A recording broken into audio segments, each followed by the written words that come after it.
Mickaël Dorian. En compagnie de nos chroniqueurs de la deuxième heure, et c'est un plaisir de les accueillir. Alexandre Malafaille, fondateur du think tank Sinopia, et Elliot Maman, journaliste. Bonsoir à tous les deux. Bonsoir. Nos invités ce soir, Gilles Mihaeli, historien, directeur de la revue Conflit. Bonsoir. Bonsoir. Et bonsoir également à Yves Jégo, ancien ministre et fondateur de la lettre du Made in France. Bonsoir monsieur Jégo. On va bien sûr revenir sur les discussions d'hier à Washington. Allons-nous vers une paix véritable en Ukraine ou vers une simple pause dans ce conflit au lendemain de la rencontre entre Donald Trump, le président américain, et le président ukrainien, ainsi que plusieurs dirigeants européens? La perspective d'une rencontre se dessine entre Vladimir Poutine et Volodymyr Zelensky d'ici la fin du mois d'août, et contre toute attente aussi finalement, Yves Jégo. Oui, ceux qui pariaient sur l'échec en sont pour leurs frais, en tout cas aujourd'hui, parce que ce qui est vrai aujourd'hui ne serait peut-être plus demain et après-demain. Il faut être extrêmement prudent. Il s'est en tout cas ouvert, me semble-t-il, un chemin. Alors où est-ce que conduira ce chemin? Est-ce qu'il ne s'effondrera pas sous les pieds de ceux qui l'ont emprunté? Ça, je ne sais pas non plus. Mais moi, je pense que le leadership, parce qu'en l'occurrence, il faut le dire, je ne l'ai pas toujours dit concernant le personnage, mais le leadership de Donald Trump a permis qu'il s'ouvre quelque chose, que ça bouge. Et si effectivement il y a bien cette rencontre entre les deux dirigeants, je ne dis pas entre les responsables russes et les responsables ukrainiens, mais les deux présidents des deux pays, c'est un élément important. Qu'est-ce qui en sortira? Bien malin est celui qui peut vous le dire aujourd'hui, mais il s'est passé quelque chose. Le leadership de Donald Trump et peut-être aussi ses talents de négociateur. On a tous en tête le titre de ce livre qu'il avait sorti il y a quelques années, L'Art du Deal. Oui, moi j'ai été très frappé, je sais pas si vous l'avez vu, cette photo où il est devant la carte de l'Ukraine avec Zelensky. On a le sentiment que c'est un promoteur immobilier qui est en train de parler du terrain. Alors tu veux ça, tu me donnes ça, qu'est-ce que tu veux en échange? Oui, je pense que c'est un deal maker. Il était un peu dans son élément. Je pense que c'est un deal maker, qu'il adore ça, qu'il aime amener les gens sur son terrain. D'ailleurs, cette espèce de dégustation de tartines de merci, de remerciements à laquelle on a assisté, c'est quand même assez formidable, mais je pense que ceux qui étaient autour de la table hier ont bien compris son caractère et que la flatterie fonctionnait. Force est quand même de constater, même la presse américaine qui n'est pas tendre avec Donald Trump dit il s'est passé quelque chose, les images ressemblaient au grand moment de la Deuxième Guerre mondiale, il a pris les choses en main. Moi je suis persuadé qu'un de ces moteurs les plus importants, dont on ne parle pas, c'est pas tant la paix que la situation géopolitique, c'est le prix Nobel de la paix. Je pense qu'il en rêve, qu'au fond, après avoir été élu 2 fois président des États-Unis, il a 2 rêves, c'est d'être prix Nobel de la paix et de faire un 3e mandat. Il lorgne sur le prix Nobel de Barack Obama, finalement. Il lorgne sur ce qu'il considère être, à l'échelon du monde, la récompense qui flattera son orgueil. Les hommes sont ainsi faits, mais dans cette affaire, d'où le calendrier, d'où sa volonté d'aller vite, d'où son implication extrêmement forte. Il n'y a pas que ça, il y a l'aspect économique, il y a beaucoup d'autres aspects, évidemment. Il ne faut pas ramener ça à ça. C'était un moment assez étonnant à vivre, et je peux dire, même s'il faut être toujours prudent, assez historique que cette façon de faire et ce tournant. C'est un virage. C'est un virage dans le fond et dans la forme, finalement. On peut même dire ça. Alors, dans la forme, c'est pas un virage très positif pour les Européens qui étaient quand même un peu convoqués. Là aussi, les images parlent. Non, mais dans la forme, pour reprendre ce que vous disiez aussi tout à l'heure, et je vais vous interroger aussi là-dessus, Gilles Mihaeli, sur effectivement ce débordement de formules de politesse tout au long de cette rencontre entre le président américain et ukrainien. Moi, j'ai été frappé par cette image aussi des Européens assis en rang d'oignon devant le bureau de Donald Trump dans le bureau ovale. Le président américain de l'autre côté de la table. On avait le sentiment d'avoir affaire à un professeur devant ses élèves. C'était quand même une image assez humiliante pour les dirigeants européens. Et c'est vrai que... C'est comme ça qu'il fait avec son gouvernement, hein. Sûrement, oui. Mais vous pouvez imaginer que le gouvernement qu'il a nommé, c'est pas exactement la même chose que les dirigeants européens qui étaient là.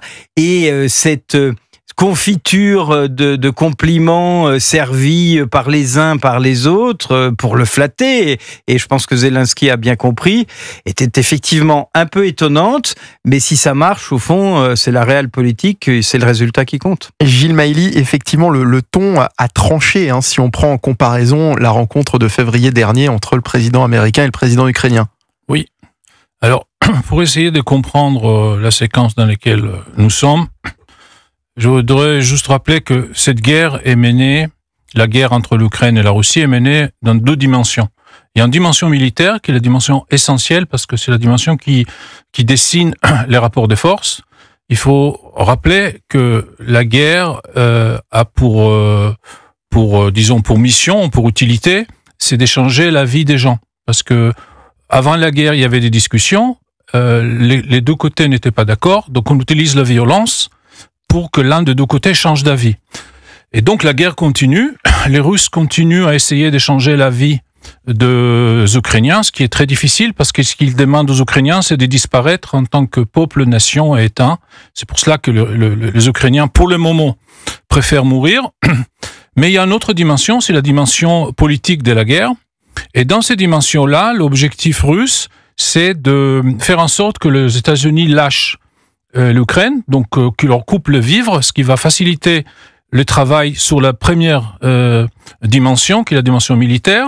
Et il croit que si Trump va lâcher l'Ukraine, les Européens ne pourront pas remplacer. Gilles Mihaili, vous croyez... Attendez juste, allez-y, je finis. Et donc ce qu'on voit aujourd'hui, c'est pas une négociation de paix, mais c'est une guerre sur la position des États-Unis. Poutine, qui revient de loin, parce qu'il y a 4 semaines, il était menacé par Trump avec ultimatum, et Trump était très remonté contre lui, il est arrivé avec le sommet d'Anchorage de renverser la situation et d'avancer vers son objectif, qui est de faire en sorte que les États-Unis lâchent l'Ukraine. Les Européens faibles des Unis, tout ce qu'on veut, sont montés au créneau, ils sont arrivés, pour le moment, à équilibrer la situation. Donc, la guerre diplomatique sur l'orientation stratégique des États-Unis fait rage. Pour le moment, on ne sait pas exactement de quel côté ça va tomber, mais je crois que Poutine croit, dur qu'on fait, qu'il a l'avantage militaire et que Trump va finir par lâcher. Donc je ne vois pas pourquoi, dans ces conditions-là, il va accepter la paix. Sauf qu'il y a les apparences, et il faut que quand ça échoue, tout le monde croit, surtout les Américains, que c'est la faute à Zelensky. C'est ça la pièce de théâtre à laquelle on assiste. On assiste. Gilles Mihaili, pour reprendre vos mots, les propos que vous avez eus tout au début, est-ce que vous pensez vraiment que les Ukrainiens préfèrent mourir aujourd'hui ? Depuis quelques heures, effectivement, on a tendance à mettre beaucoup d'espoir finalement sur le spectacle auquel on a assisté hier, en disant que une rencontre va pouvoir avoir lieu prochainement entre le président russe et le président ukrainien, que ça semblait pas effectivement envisageable encore il y a quelque temps. Toujours est-il que pour le moment, il n'y a toujours pas de cessez-le-feu, qu'il y a encore des bombardements en Ukraine. Il y en a eu encore il y a quelques heures, avec encore des morts. Donc on a effectivement envie d'être positif, mais d'un autre côté, le président russe continue à gagner du temps et la guerre n'est pas terminée.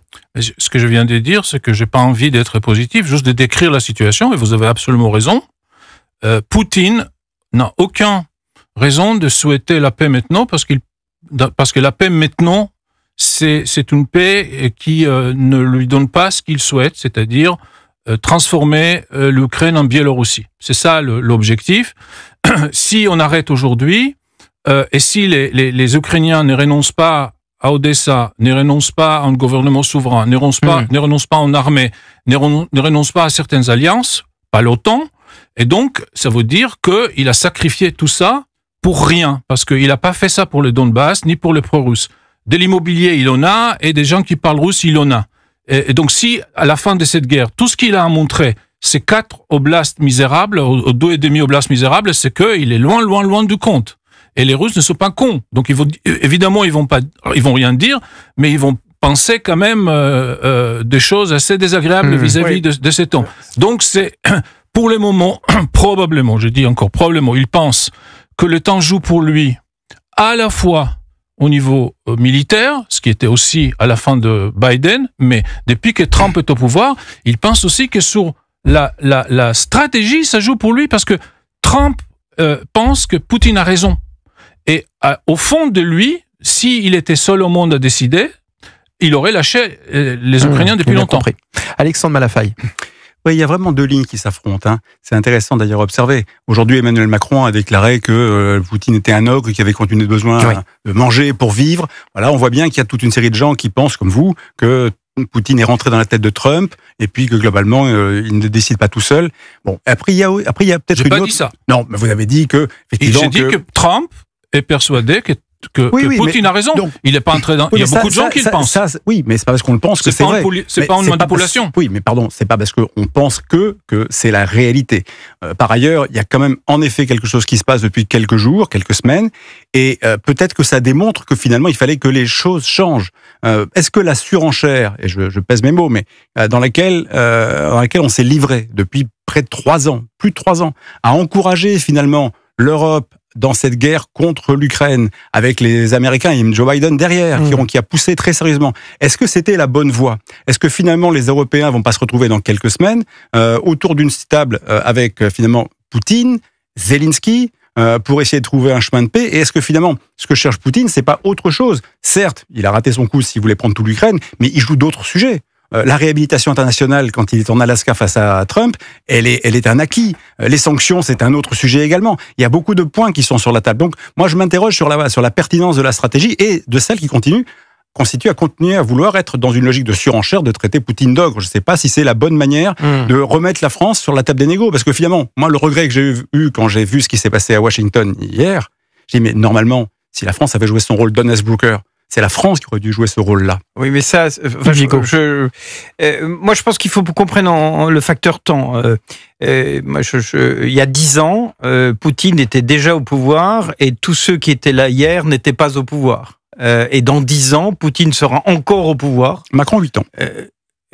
Dans 10 ans, il sera encore au pouvoir et je pense qu'il joue le temps.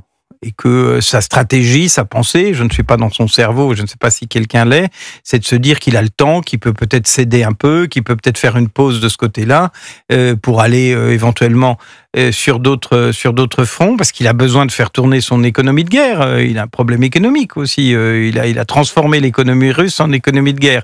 S'il dit la guerre s'arrête, qu'est-ce qu'on fait? On retransforme les usines pour faire d'autres choses, c'est compliqué. Il a mobilisé des troupes importantes. Qu'est-ce qu'il dit? Vous rentrez chez vous, les troupes. Donc je pense qu'il a le temps avec lui et que les dirigeants, par des raisons démocratiques que chacun comprend, n'ont pas le temps. Trump, il sait qu'il a des mid-terms, il sait qu'il a un mandat qui est court, et tous les dirigeants européens ont cette réalité.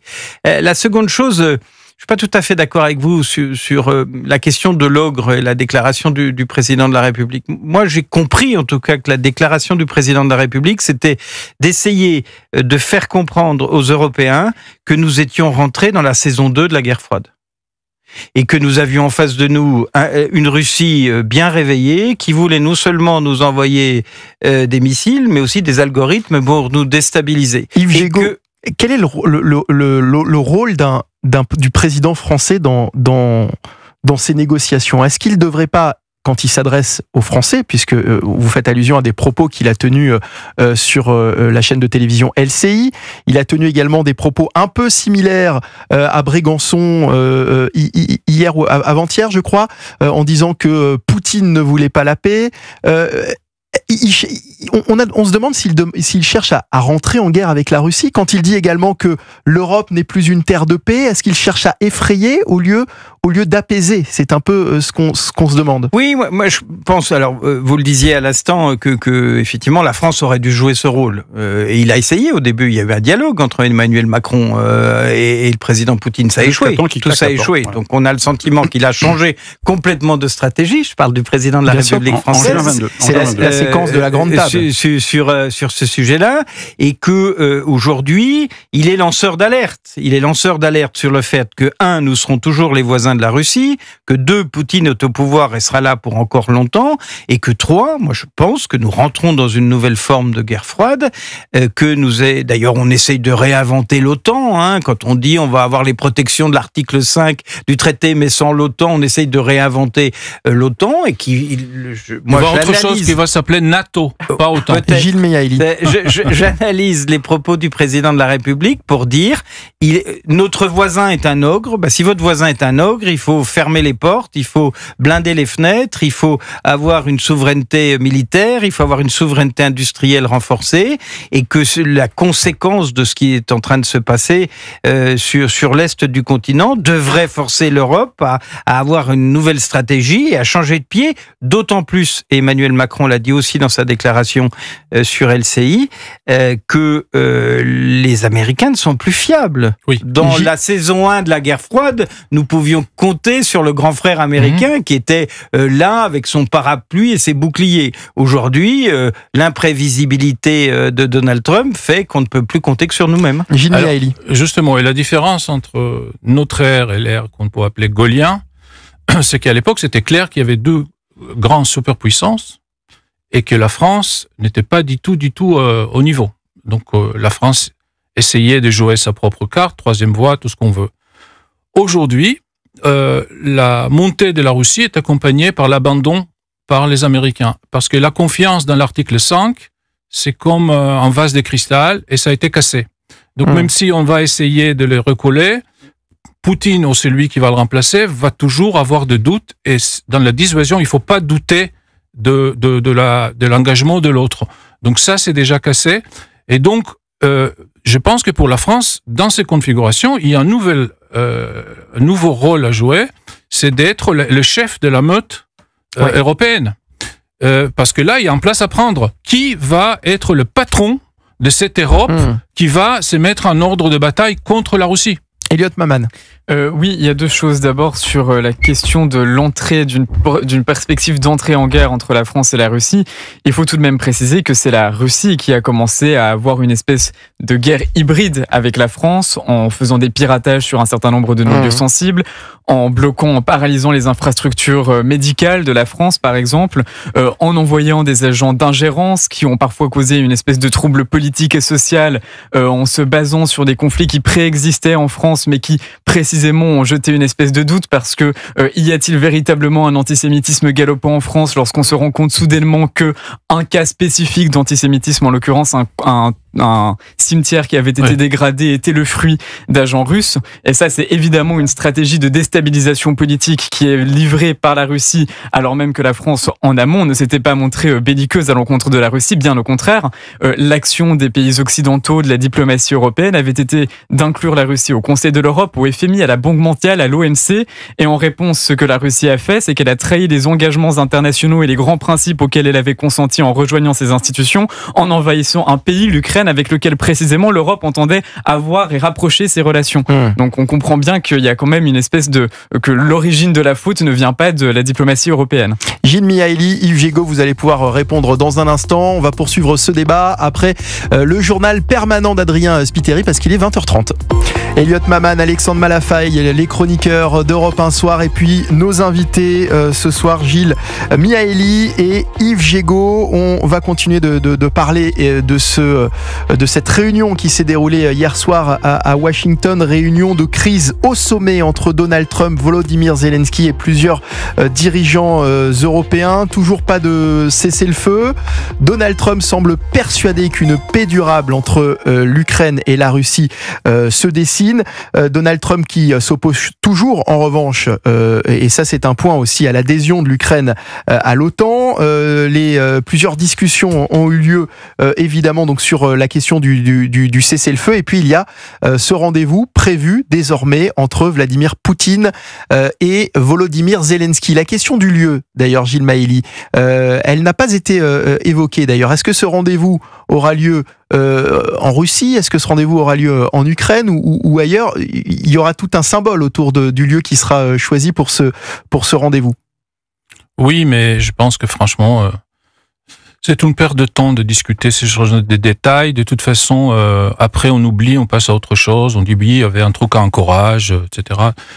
C'est pas ça l'essentiel. L'essentiel, c'est que il y a une négociation maintenant. L'essentiel, c'est qu'il y ait discussion. L'essentiel, c'est que pour le moment, il y a encore de discussions.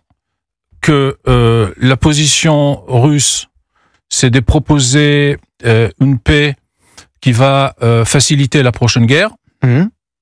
Et la position de l'Ukraine et de la France et des autres membres de la science. Une paix qui va faciliter la prochaine guerre. Oui, c'est-à-dire de signer quelque chose avec l'Ukraine.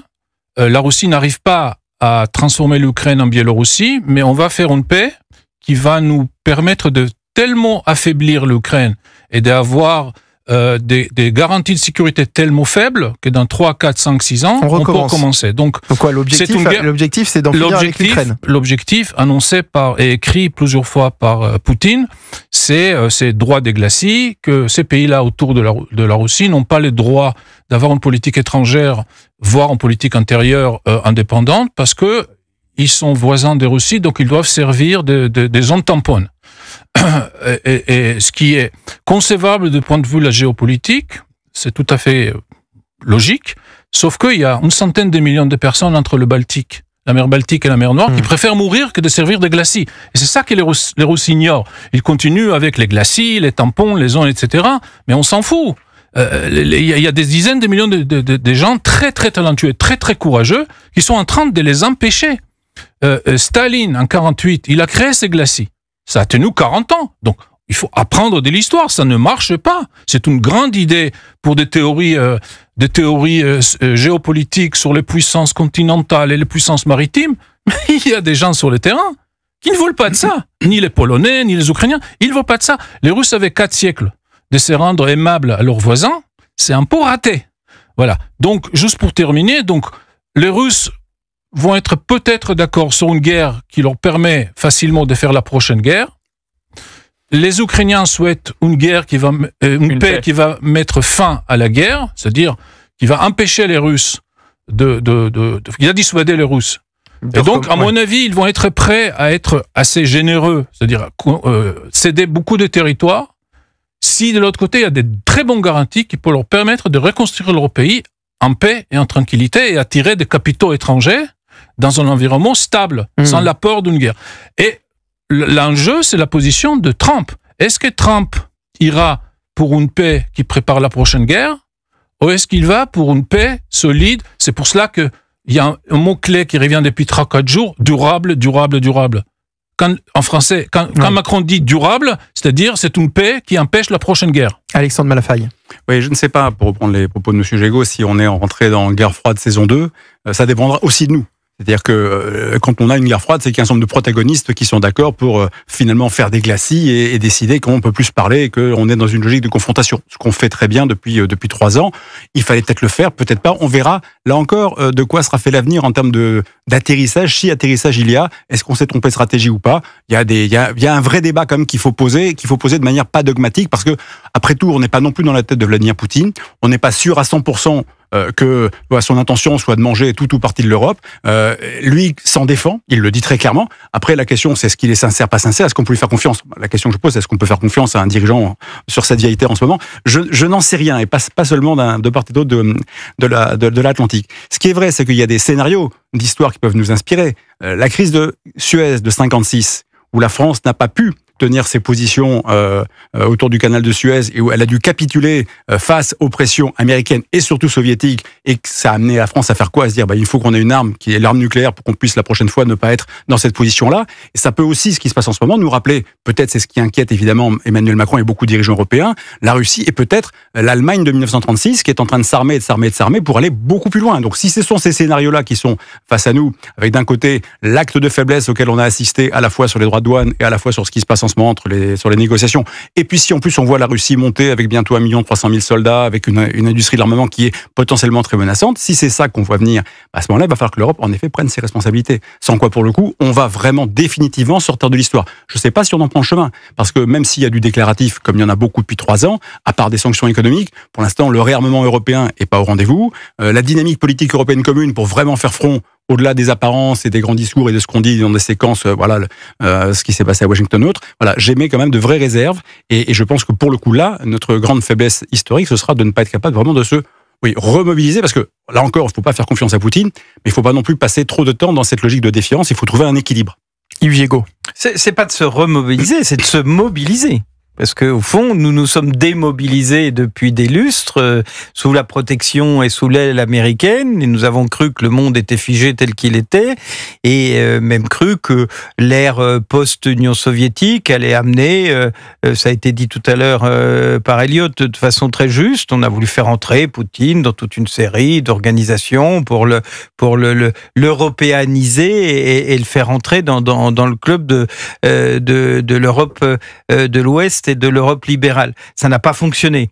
Je pense, moi, que Poutine ne lâchera pas ses visions, qu'il est là pour longtemps, qu'il va armer la Russie parce que c'est ce qui fera tourner son économie et c'est ce qui portera son discours, même si momentanément il cédera un peu effectivement en Ukraine, mais qu'il y reviendra, qu'il y a un danger sur les pays baltes, qui sont eux membres pleins et entiers de l'Union européenne. Poutine dit le contraire, ça ne l'intéresse pas. Oui, mais enfin Poutine nous expliquait que les troupes qu'il massait à la frontière ukrainienne, c'était surtout pas pour envahir l'Ukraine. Donc sa parole doit être quand même revisitée à l'aune de l'histoire. Et je pense que la réponse, en tout cas moi c'est ce que j'ai compris du discours d'Emmanuel Macron, c'est l'Europe doit aujourd'hui s'armer, se mobiliser. Les Polonais l'ont compris, les Allemands l'ont compris, les Français évidemment aussi à leur rythme et en fonction de nos finances publiques. Je pense que ça devrait être un électrochoc. Je ne sais pas ce qui s'est dit aujourd'hui dans la réunion des 27 dirigeants européens, puisqu'il y a eu une réunion de débrief, mais moi j'aspirerais à ce qu'il y ait une réunion formelle des 27 dirigeants de l'Union européenne, non pas pour parler de la question de l'Ukraine, mais pour dire qu'est-ce qu'on fait. Regardez, nous allons bientôt être au mois de septembre, le plan de Mario Draghi pour la réindustrialisation de l'Europe, il est toujours en panne. Et qui dit industrie de l'armement, dit capacité à produire des munitions et des armes pour demain nous défendre. C'est ça l'enjeu. Justement, les démobilisations nous apportaient rien, parce qu'on parlait des dividendes de la paix, et avec l'argent qu'on n'a pas dépensé pour acheter des chars, on aurait dû avoir aujourd'hui des écoles en or et des hôpitaux en platine, et on a 3 milliards de dettes et rien à montrer. 3 000 milliards. 3 000 milliards, pardon.